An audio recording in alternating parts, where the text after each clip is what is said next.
On a rainy Wednesday in February 2009, Turkish Airlines Flight 1951 was descending towards Amsterdam Schiphol Airport. Passengers are relaxed, thinking about their plans upon arrival. The crew, experienced and professional, was focused on a routine landing. The flight had been smooth so far, and everything seemed to be going as planned. But in just 20 minutes, this ordinary flight would turn into a nightmare. As the aircraft descended through thick clouds, an unseen danger was about to emerge. Suddenly, alarms blared, and the plane began to plummet. Panic spread through the cabin as passengers clung to their seats and the crew fought desperately to regain control of the aircraft. What went wrong? How did a routine landing turn into disaster?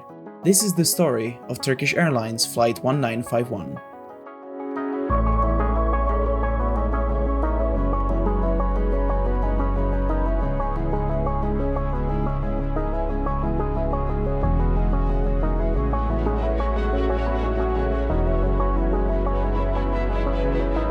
On February 25, 2009, Turkish Airlines Flight 1951 was a routine passenger flight from Istanbul Ataturk Airport in Turkey to Amsterdam Schiphol Airport in the Netherlands.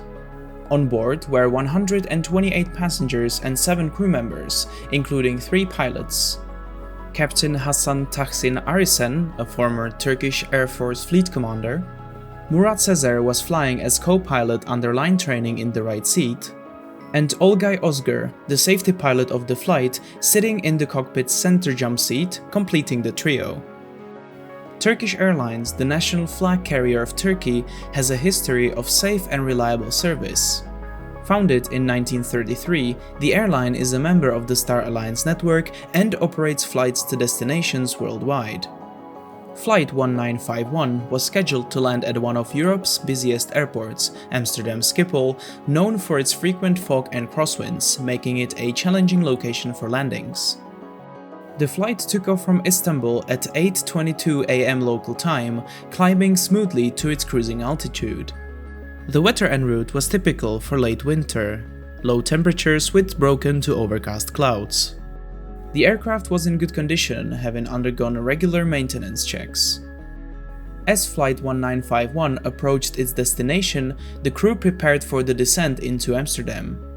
The approach path took them over the North Sea, a route known for its challenging weather conditions, before aligning with runway 18 right, known locally as the Polderbaan. Captain and co-pilot methodically guided the aircraft towards the airport and monitored the instruments. The training pilot Ozgur observed and provided occasional inputs. As they descended through the clouds, the tension in the cockpit grew. The crew began configuring the aircraft for landing. However, at approximately 1,950 feet, an unforeseen issue began to unfold: a malfunction of the left radio altimeter. This crucial instrument, which measures the aircraft's altitude above ground, suddenly and incorrectly read -8 feet. This erroneous data was fed into the autothrottle system, which automatically adjusts engine power based on altitude and other parameters. The autothrottle responded by reducing thrust to idle, as it mistakenly believed that the aircraft was on the ground.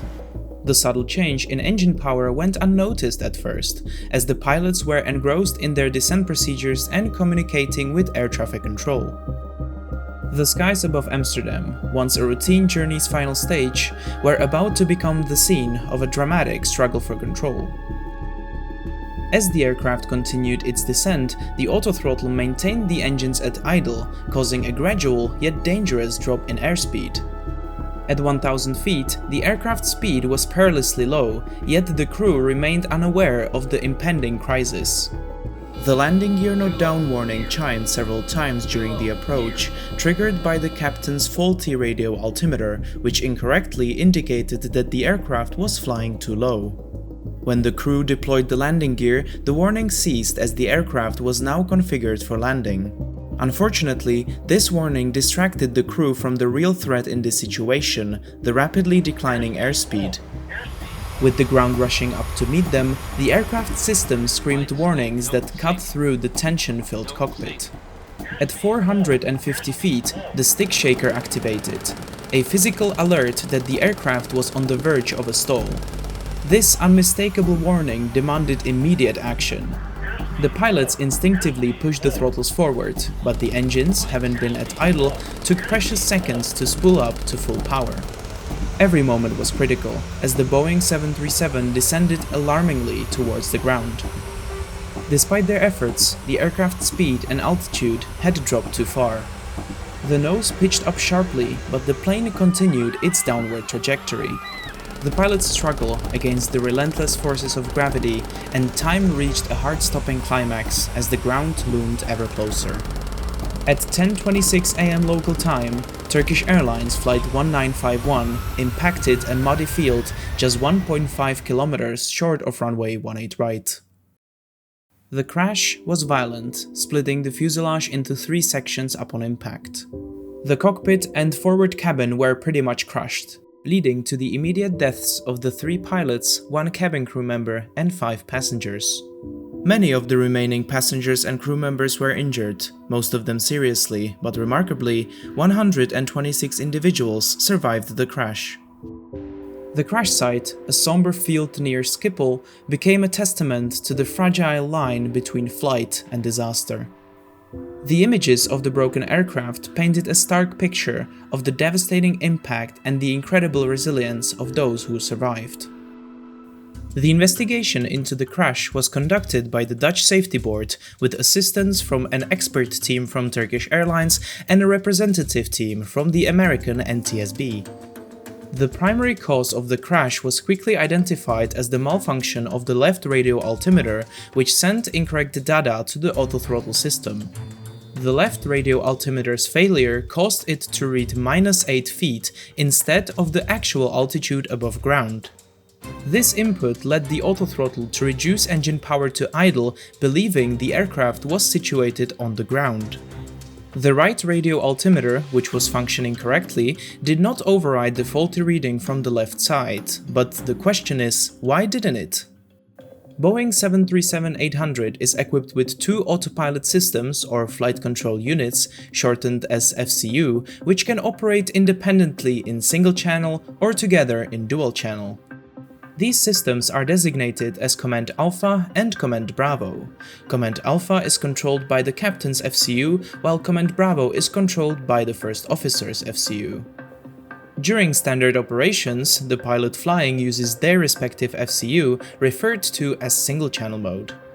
However, for an autoland, where the aircraft manages the approach and landing on its own during a Category 3 ILS approach, both FCUs need to be engaged. This dual-channel mode ensures greater precision in poor visibility conditions, just like they were on February 25, 2009. At the time, Turkish Airlines standard operating procedures mandated using dual-channel whenever possible. However, the co-pilot, who lacked experience with the modern 737-800, mistakenly did not arm the approach mode on the mode control panel before activating the second autopilot to set up a dual-channel approach. Therefore, the aircraft was set to perform a single-channel approach using only Command Alpha, the captain's autopilot. Unfortunately, in this situation, Command Alpha, the captain's autopilot, had a malfunctioning radio altimeter, which became a critical factor in the accident.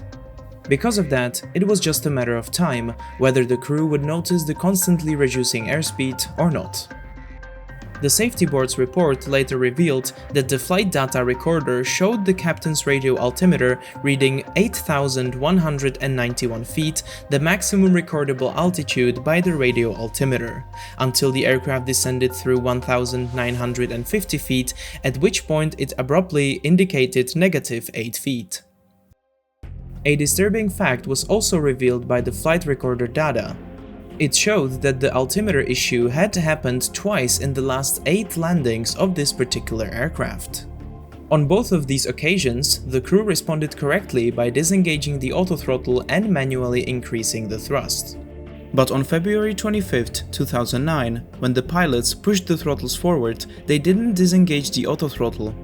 Because of that, once they took off their hands from the thrust levers, the autothrottle automatically reduced the engine power back to idle.